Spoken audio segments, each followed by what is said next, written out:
Hello sir, हमारा period है ना। हाँ, तुम्हारा ही है।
Good morning sir. Good morning.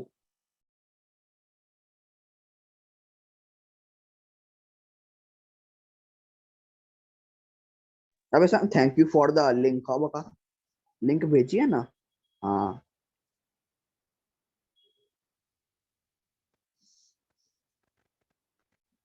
बोलो सर, बेटा जूम में बिगर लिंक के ज्वाइन ही नहीं होती सर मीटिंग। क्या करें।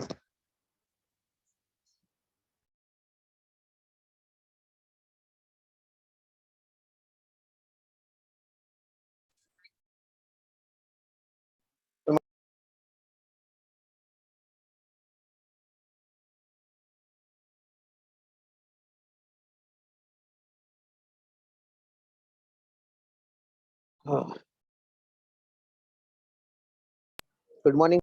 Good morning.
बाकी बच्चे कहाँ हैं? क्या सर? बाकी के बच्चे सर व्हाट्सएप पे सब स्वयं ने मैसेज तो डाल दिया था, वो ज्वाइन कर रही है। सर तक तो भूल ही जाओ, तक तो मीटिंग में आएगा ही नहीं, शरत लगा क्यों? के कहता हूँ। क्यों? सर वो, सर दिन में 5 में फ्री से फायर खेल 2.5 रहा है। लेक्चर पढ़ता है और 2.5 लेक्चर नहीं पढ़ता, ऐसा है। सर वैसे भी वो नहीं आने वाला। वो बोल रहा था खाना खाने गया, खाना खाने। खाना खाने किधर गया है? मतलब अपने घर पे ही है, लेकिन खाना खाने गया ऐसा बोला। Hello sir, hello, good morning. Good morning. Good morning sir. Good morning. Good morning.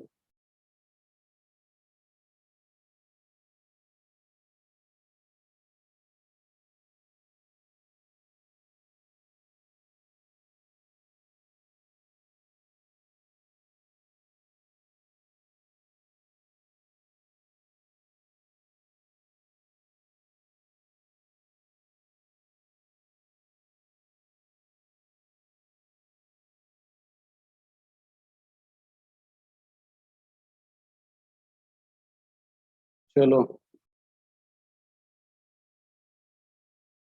Start करते हैं हम।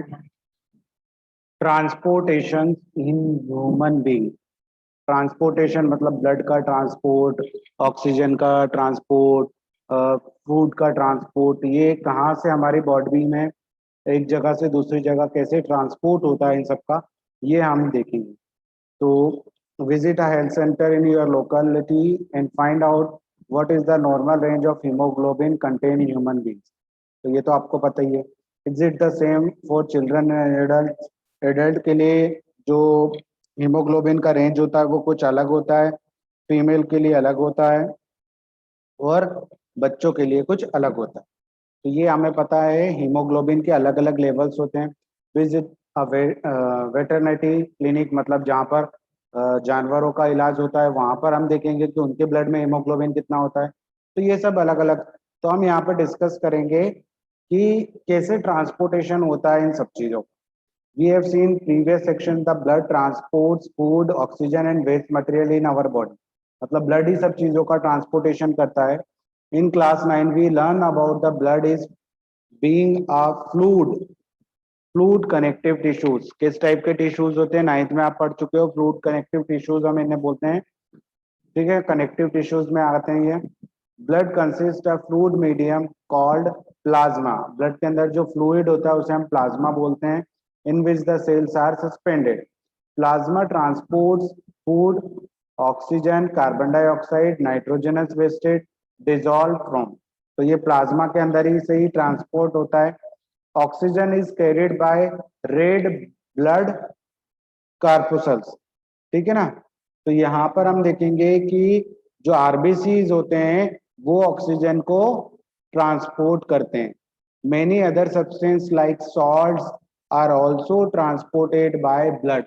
जो सॉल्ट होता है वो भी ब्लड के साथ ही ट्रांसपोर्ट होता है। अब ये ब्लड कैसे ट्रांसपोर्ट होता है, तो जो हार्ट हमारा पंप करता है ना, उसके कारण ब्लड सभी जगह में पहुंचता है बॉडी में। जो हार्ट पंप करता है उसके कारण पुश मिलता है उसको और ब्लड सब जगह ट्रांसपोर्ट होता है।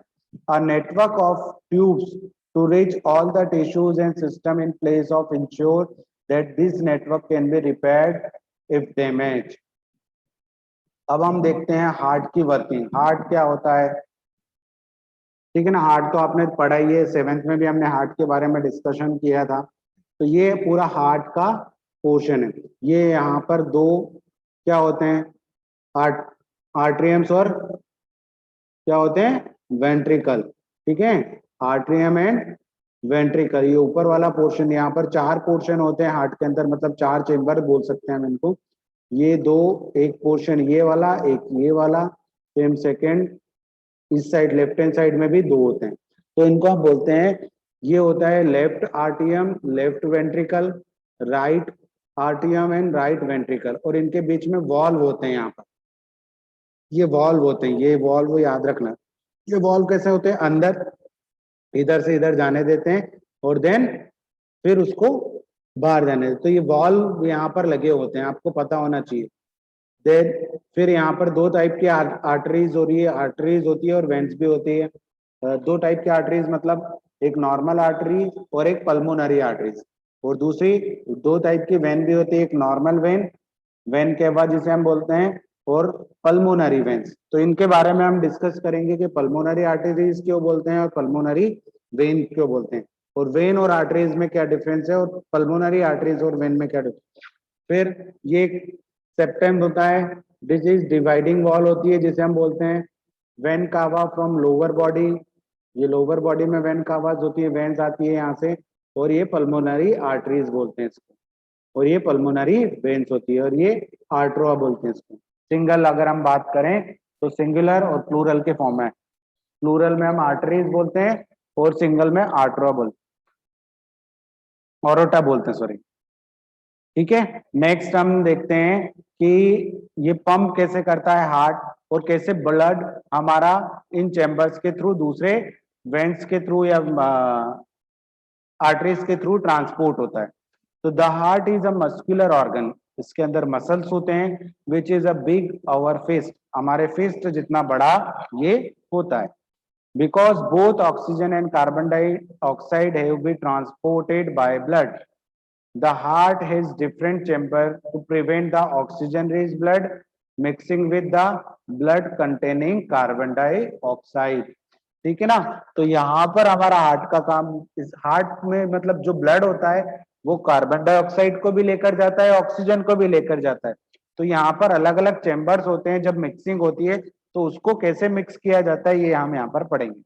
The carbon dioxide rich blood has reach lungs, lungs में पहुंचता है for the carbon dioxide to remove.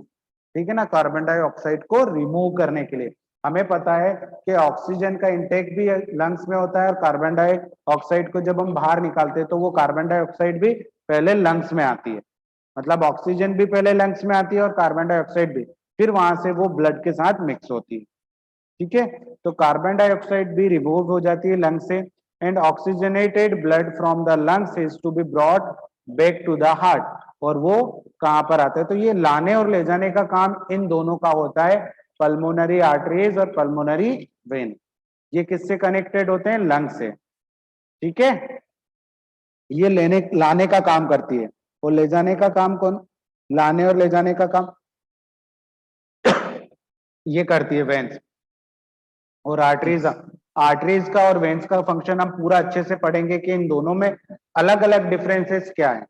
We can follow the process step by step. तो देखो जो एरोज बन रहे हैं वो इनटेक के लिए बन रहे हैं, और जो आउटर एरोज बन रहे हैं वो आउट के लिए बन रहे हैं। देखो ये जो एरोज आ रहा है, वेन्स के थ्रू क्या आ रहा है, एरोज आ रहे हैं, और यहाँ पर आप देखोगे ये एक पल्मोनरी वेन, पल्मोनरी आर्टरीज है जो क्या करती है, बाहर के साइड निकल रही है।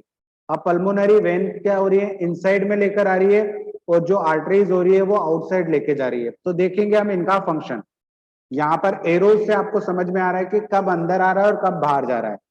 We can follow this process step by step.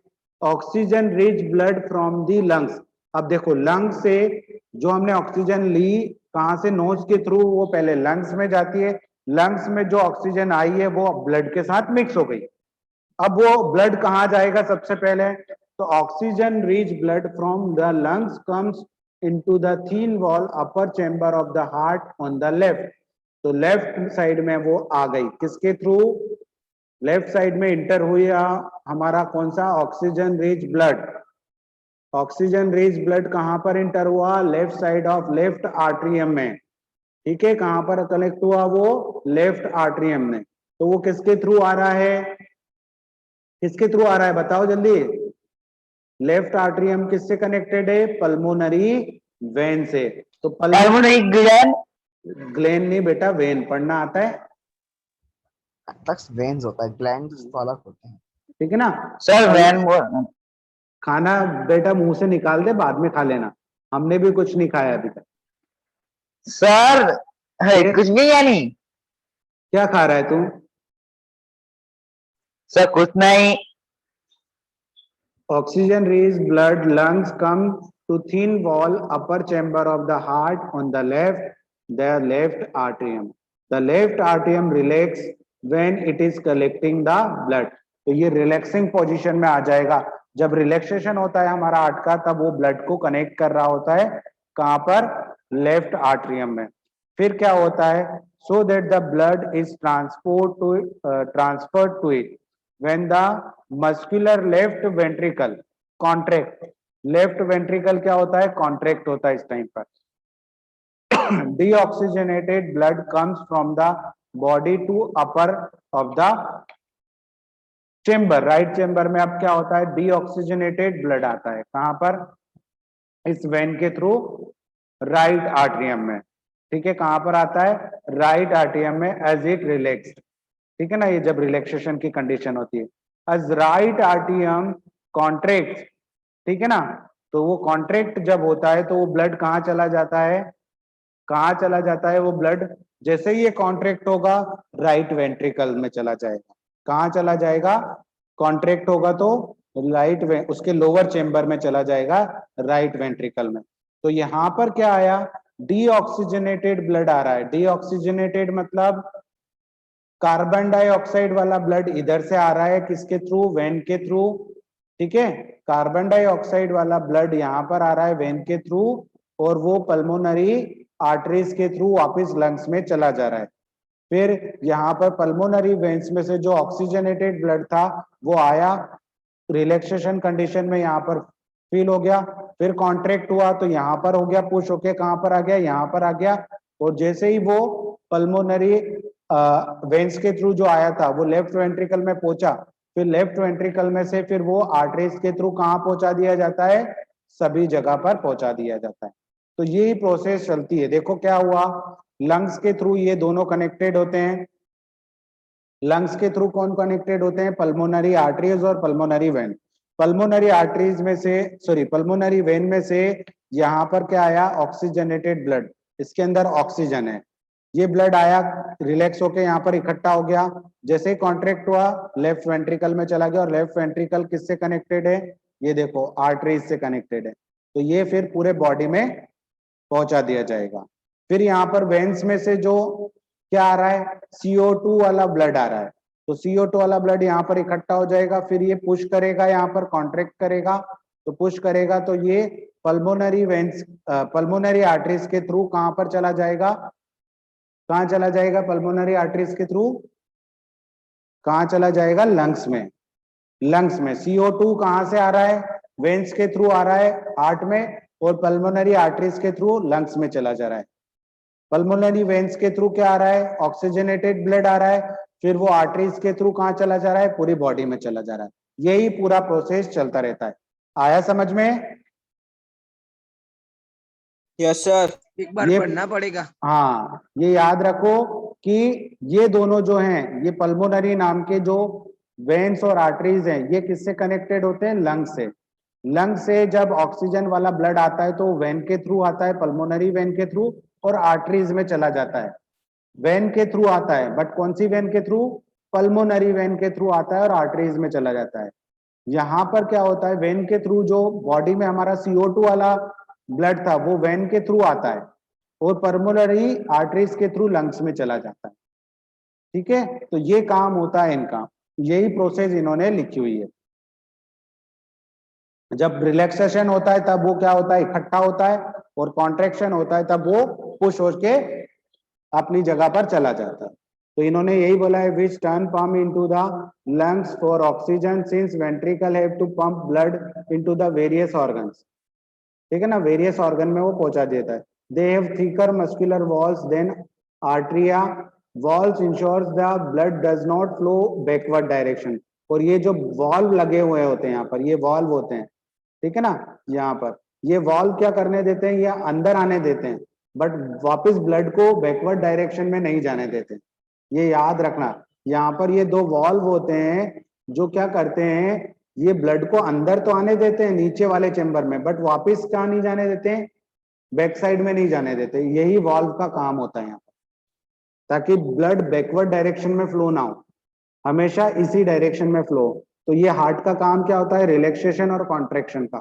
जब रिलैक्स होता है तो ब्लड अंदर भरा जाता है, और कॉन्ट्रैक्ट जैसे ही होता है तो वो पुश करता है ब्लड को कहाँ पर जाने के लिए, लंग्स में जाने के लिए भी और आर्टरीज में जाने के लिए। तो लंग्स में किसके थ्रू जाता है, वो पल्मोनरी आर्टरीज के थ्रू, और आर्टरीज के थ्रू फिर वो पूरे बॉडी पार्ट्स में पहुंचा दिया जाता है। तो यही पूरा फंक्शन होता है। अब ऑक्सीजन कैसे इंटर करती है the blood in the lungs, देखो ये पूरा स्ट्रक्चर इन्होंने यहाँ पर दिया। ये कैपिलरीज होती है जो आपस में इंटरकनेक्टेड होती है। कैपिलरीज क्या होती है, कनेक्टेड होती है, छोटी छोटी ट्यूब्स होती है। Pulmonary arteries to lungs and pulmonary veins to pulmonary vein from lungs. तो लंग्स से pulmonary vein and pulmonary artery to lungs, ये दोनों कनेक्टेड होते हैं। ये आपका ये पूरा बॉडी के थ्रू कनेक्टेड होता है। ये पोर्शन किसके थ्रू कनेक्टेड होता है, बॉडी के थ्रू। ये पोर्शन किसके थ्रू कनेक्टेड होता है, लंग्स के थ्रू। ये याद रखना। देखो अब कैसे मैं बताता हूँ। यहां से ऑक्सीजन आया, ऑक्सीजन रिच ब्लड इधर गया, कहाँ गया, इधर गया। तो ऑक्सीजन रिच ब्लड यहाँ पर आया, ऑक्सीजन रिच ब्लड को फिर यहाँ से आर्टरीज के थ्रू पूरी बॉडी में पहुंचा दिया जाता है। फिर बॉडी में कैपिलरीज में यहाँ पर क्या होता है, उसका चेंजेस होता है। कार्बन डाइऑक्साइड रिच जो ब्लड होता है वो वेन के थ्रू कहाँ पर आता है, पहले आपके हार्ट में आता है, और हार्ट के थ्रू फिर वो पल्मोनरी आर्टरीज के थ्रू वो वापस से लंग्स में पहुंचा दिया जाता है। ठीक है ना। तो पल्मोनरी जो कनेक्टेड होते हैं वो लंग्स से कनेक्टेड होते हैं, और आर्टरीज और वेन्स जो कनेक्टेड होते हैं वो पूरी बॉडी से कनेक्टेड होते हैं। ये पूरा स्ट्रक्चर इन्होंने बताया। The separation of right side to the left side, जो सेपरेशन होता है राइट और लेफ्ट का, वो बहुत यूजफुल होता है, क्योंकि एक साइड पूरा ऑक्सीजनेटेड ब्लड होता है और एक साइड पूरा डीऑक्सीजनेटेड मतलब कार्बन डाइऑक्साइड वाला ब्लड होता है। Such separation allow a highly efficient supply of oxygen. तो हमारे लंग्स मतलब हमारे हार्ट के अंदर भी अलग अलग सेपरेशंस होते हैं। This is useful in animals that have high energy needs such as birds and mammals. Birds और मैमल में ये बहुत जरूरी होता है कि हार्ट का सेपरेशन हो, नहीं तो अगर वो मिक्स हो जाएंगे तो हम कंफ्यूज हो जाएंगे कि किसमें से हम कैसे उन्हें अलग अलग करेंगे। ऑक्सीजन रिच ब्लड कौन सा होगा, ऑक्सीजन लेस ब्लड कौन सा होगा। Which constantly use energy to maintain their body temperature, और वो अपने बॉडी टेम्परेचर को मेंटेन करने के लिए एनर्जी का यूज करते हैं। In animal do not use energy for purpose the body temperature depend on the temperature in the environment. Such animal like amphibians, amphibians को जरूरत नहीं होती है, वो अपने टेम्परेचर को मेंटेन कर सकते हैं। According to many reptiles have 3 chambered heart, बहुत सारे रेप्टाइल्स होते हैं उनके अंदर 3 चैम्बर्स होते हैं। ठीक है ना। And tolerate some mixing of oxygen and deoxygenated blood stream. Fishes on the other hand have only 2 chambers. Fishes के अंदर कितने होते हैं, 2 ही चैम्बर होते हैं।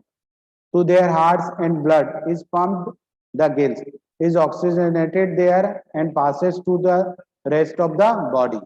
ठीक है ना। वो ऑक्सीजनेटेड हो जाते हैं गिल्स में और वो पूरी बॉडी में ट्रांसफर कर दी जाती है। thus blood goes only once through the heart in the fish and during one cycle of the pass through the body. Blood एक बार ही फ्लो होता है, हमारे जैसे 2 बार होता है। यहाँ पर इधर से भी आता है, इधर से भी आता है। On the other hand, it goes through the heart twice during each cycle in the other vertebrae. Other vertebrae में क्या होता है, 2 बार आता है, 2 साइकिल बनाता है, मतलब एक साइकिल में 2 बार आता है blood. This is known as a double circulation. ठीक है। तो ब्लड प्रेशर क्या होता है, जो आपका ब्लड प्रेशर मेजर होता है वो ब्लड प्रेशर होता क्या है आखिर। ठीक है। तो हम यहाँ पर देखेंगे the force that blood exert against the wall of vessel in blood pressure. जो हमारी ब्लड वेसल्स में ब्लड फ्लो होता है, तो ब्लड फ्लो होने के कारण वो जो ब्लड वेसल्स पर जो प्रेशर लगाता है, ठीक है ना, फोर्स लगाता है, फोर्स पर यूनिट एरिया अपन पढ़ चुके हैं। जो फोर्स लगाता है ब्लड की वेसल्स पर या वॉल पर, उसे ही हम बोलते हैं blood pressure. This pressure is much greater than in arteries than in veins. Arteries में ये प्रेशर ज्यादा होता है, क्योंकि आर्टरीज में से ही क्या होता है, ऑक्सीजनेटेड ब्लड जाता है। तो उसमें प्रेशर ज्यादा होता है, वेन्स में प्रेशर कम होता है। वेन्स की जो ब्लड वेसल्स होती है उनमें प्रेशर कम होता है, आर्टरीज में ज्यादा होता है।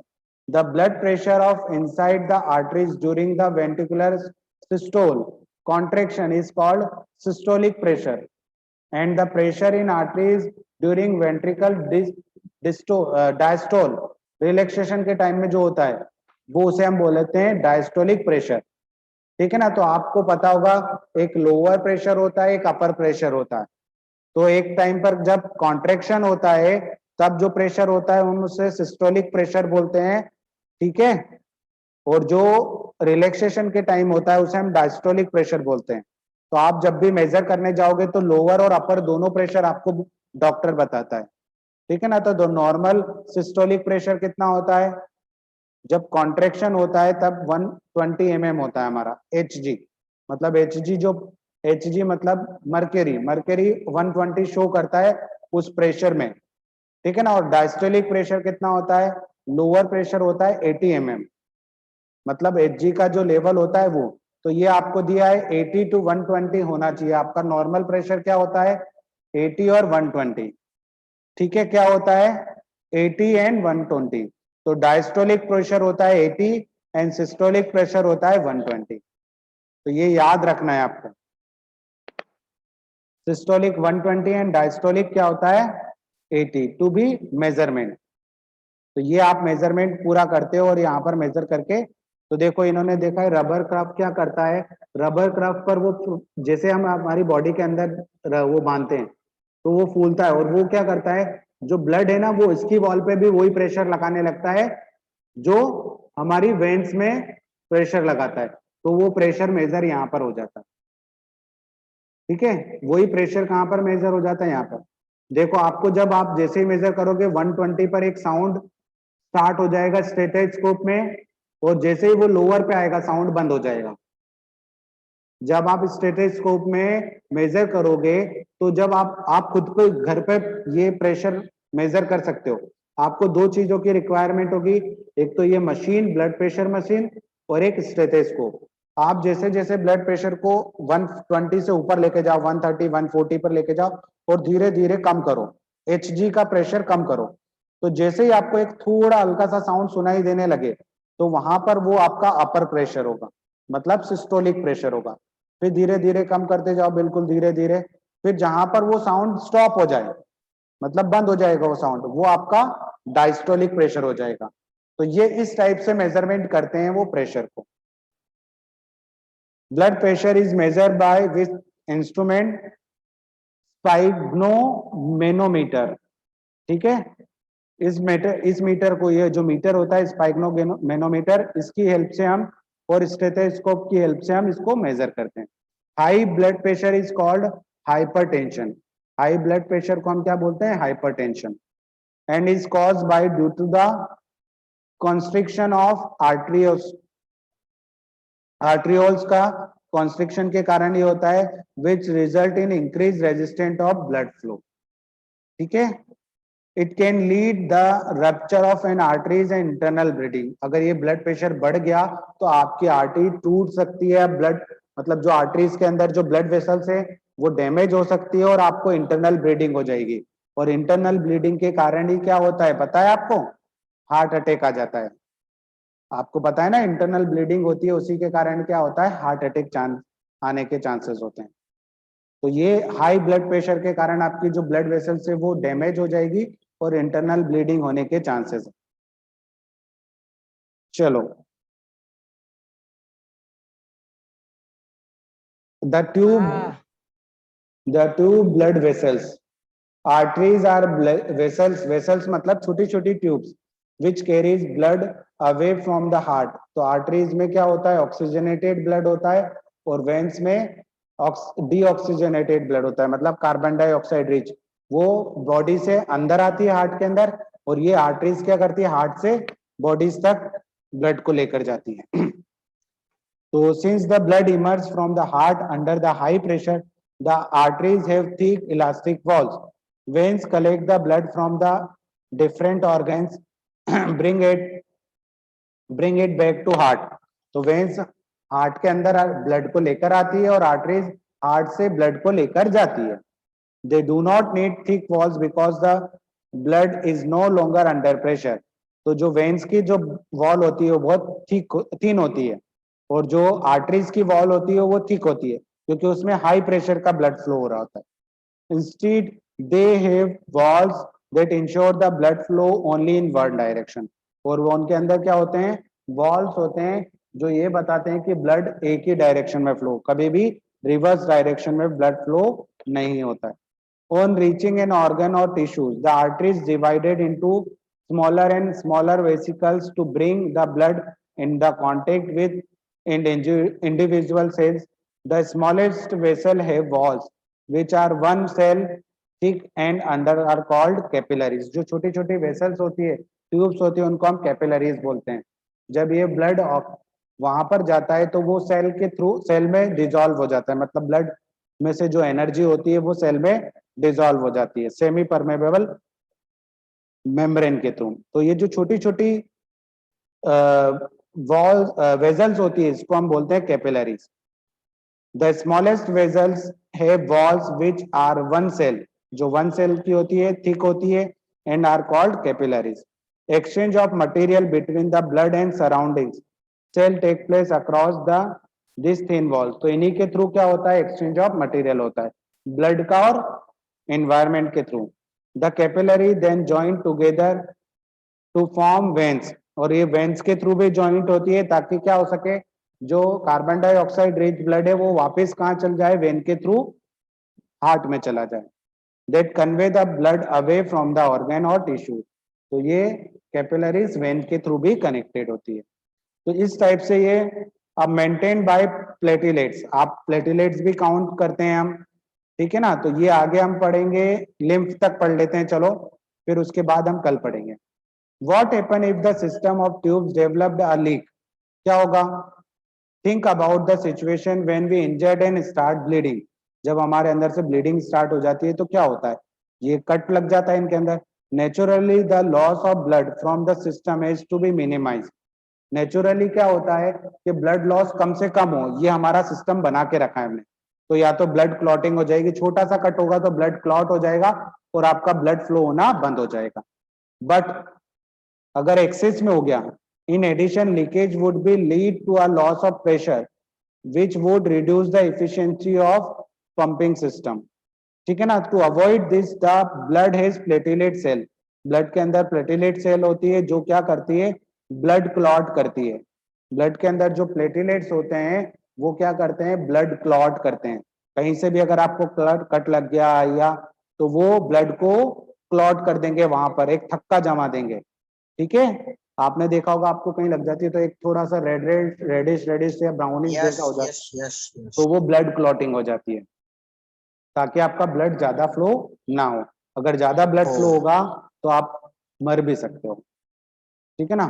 ज्यादातर जो डेथ बड़ी चोट में सर, बड़ी चोट में इसलिए नहीं होता क्योंकि वो अचानक लगता है और वो बड़ा फट जाता है, इसलिए बड़ी चोट में वो क्लोटिंग नहीं हो जाता ना। हाँ, एक्सीडेंटल केस में ज्यादातर लोग किस लिए मर जाते हैं, आपको पता है, ब्लड का फ्लो ज्यादा हो जाता है। हाँ, क्लोटिंग नहीं होती। हाँ, ब्लड का फ्लो ज्यादा हो जाता है और आपका ब्लड कम होने के कारण आपको हार्ट अटैक आ जाता है, तो उसमें ही सबसे ज्यादा चांसेस होते हैं मरने के। इसीलिए एक्सीडेंटल जो डेथ होती है वो इसी के कारण होती है। अब लिम्फ क्या होता है, लिम्फ आपने सुना होगा ब्लड के अंदर ही होता है, फ्लूइड होता है जो। अरे सर कल करवाना, चलो कल करवा देंगे कल, ठीक है। तो कल हमें ट्रांसपोर्टेशन हमने ह्यूमन बींग्स में पढ़ लिया है और प्लांट्स में हम कल पढ़ेंगे। ओके सर, ओके चलो बाय।